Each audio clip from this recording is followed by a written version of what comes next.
वज़ीर-ए-आज़म का बरतानवी high commission का दौरा, मलिका एलिज़ाबेथ दोयम के इंतकाल पर अफसोस का इजहार। मेहमानों की किताब में ताज़ियती कलामात भी कलमबंद किए। आन जहानी क्वीन की खिदमात को खिराज अकीदत। इम्पोर्टेड हुकूमत और उसके हैंडर बौखलाहट का शिकार। ये लोग मायूस होकर -1 फार्मूले की जानिब बढ़ रहे हैं।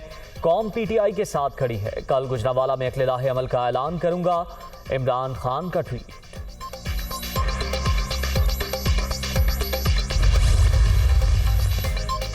और पाक अफगान मैच के दौरान हंगामा आराई। शारजा में हुक्काम का एक्शन।